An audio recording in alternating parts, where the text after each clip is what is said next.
18 अप्रैल 1912 New York. रात के 9:30। तेज बारिश हो रही थी, ठंडी हवा चल रही थी और करीब 40,000 लोग बस एक जहाज का इंतजार कर रहे थे। लेकिन ये कोई आम इंतजार नहीं था। ये इंतजार था दर्द का, खोई हुई जिंदगियों का और एक ऐसी कहानी का जिसने पूरी दुनिया को हिला दिया।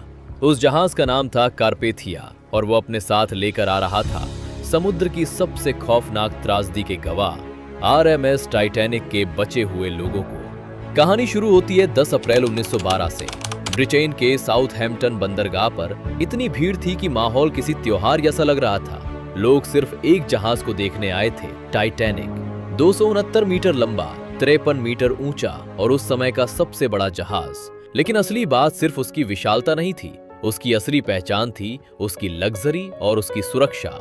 टाइटैनिक के अंदर सब कुछ था, भव्य grand staircase, swimming pool, gym, library, Turkish bath, restaurant और बार। ये सिर्फ एक जहाज नहीं था, बल्कि समंदर पर चलता फिरता एक आलीशान होटल था। टाइटैनिक को एक और नाम भी दिया गया था, अनसिंकेबल, यानी कभी ना डूबने वाला जहाज। ऐसा इसलिए कहा जाता था क्योंकि इसमें डबल बॉटम हुल था और इसे 16 वाटर टाइट कंपार्टमेंट्स में बांटा गया था। मतलब अगर 4 कंपार्टमेंट्स में पानी भर भी जाए तब भी जहाज तैरता रह सकता था। यही भरोसा धीरे धीरे घमंड में बदल गया। फिर हुई एक छोटी सी गलती जो आगे चलकर एक बहुत बड़ी त्रासदी बन गई। टाइटैनिक के एक अधिकारी डेविड ब्लेयर जब जहाज छोड़कर गए तो वे गलती से एक चाबी अपने साथ ले गए। उसी चाबी से एक लॉकर खुलता था जिसमें दूरबीन रखी हुई थी। अब सोचिए, एक ऐसा जहाज जो अंधेरी रात में बर्फ के पहाड़ों के बीच से गुजर रहा हो और लुकआउट के पास दूरबीन ही ना हो।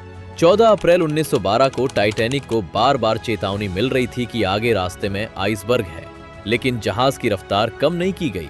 कंपनी चाहती थी कि टाइटैनिक रिकॉर्ड समय में पहुंचे और जहाज के मालिक को पूरा विश्वास था कि ये जहाज डूब ही नहीं सकता। फिर आई वो काली रात जिसने इतिहास बदल दिया। रात के 11:40। चारों तरफ घना अंधेरा था, न चांद था न रोशनी। तभी अचानक लुकआउट चिल्लाया, iceberg right ahead.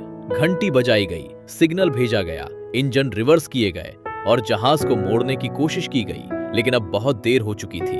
Iceberg Titanic से सामने से नहीं बल्कि साइड से टकराया और यहीं से टाइटैनिक हार गया। इस टक्कर में जहाज के 6 कंपार्टमेंट्स डैमेज हो गए, जबकि वो सिर्फ 4 कंपार्टमेंट्स तक ही सुरक्षित रह सकता था। अब फैसला साफ था, टाइटैनिक डूबने वाला था। शुरुआत में लोगों को लगा कि कुछ खास नहीं हुआ है। कई लोग अब भी शांत थे, लेकिन जैसे जैसे पानी जहाज के अंदर भरने लगा वैसे वैसे अफरा तफरी फैलने लगी। लाइफ बोट्स निकाली गईं, लेकिन जहाज पर सिर्फ 20 लाइफ बोट्स थीं। उनकी कुल क्षमता लगभग 1200 लोगों की थी, जबकि जहाज पर 2200 से ज्यादा लोग सवार थे। सबसे बड़ी गलती ये हुई कि कई लाइफ बोट्स आधी खाली ही समुद्र में उतार दी गईं। अब समुद्र भी दुश्मन बन चुका था। पानी का तापमान -2 डिग्री सेल्सियस के आसपास था। जो लोग पानी में कूदे वे 15 से 20 मिनट के भीतर ही ठंड की वजह से दम तोड़ने लगे। कुछ ठंड से मारे गए, कुछ डर से टूट गए और कुछ हमेशा के लिए समुद्र में खो गए। इसी बीच डिस्ट्रेस सिग्नल भेजा गया। एक जहाज ने इस सिग्नल को सुना। उसका नाम था कारपेथिया। लेकिन समस्या ये थी कि कारपेथिया 100 किलोमीटर से भी ज्यादा दूर था। उसे टाइटैनिक तक पहुंचने में करीब 4 घंटे लगने थे और टाइटैनिक के पास इतने घंटे बचे ही नहीं थे। रात के 2:20 पर वो हुआ जिसका किसी ने सोचा भी नहीं था। टाइटैनिक 2 हिस्सों में टूटा और धीरे धीरे अटलांटिक महासागर में समा गया।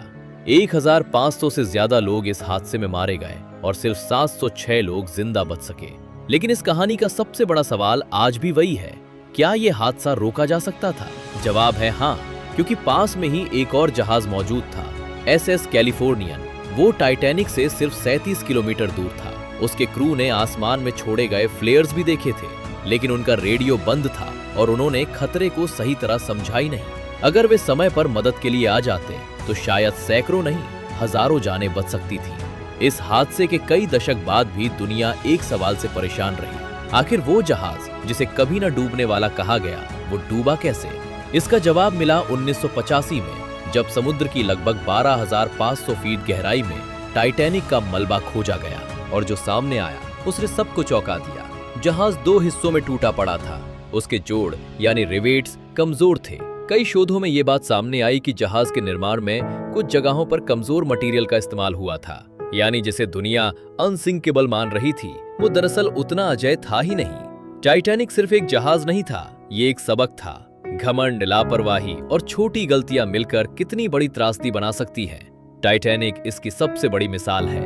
और आज भी अटलांटिक महासागर की गहराइयों में टाइटैनिक चुपचाप पड़ा है, जैसे वो आज भी एक ही सवाल पूछ रहा हो, क्या सच में मैं कभी नहीं डूब सकता था? और सोचिए, अगर उस रात एक छोटा सा फैसला बदल जाता तो शायद इतिहास भी बदल जाता। आपको क्या लगता है, क्या टाइटैनिक को बचाया जा सकता था? कमेंट में जरूर बताइए।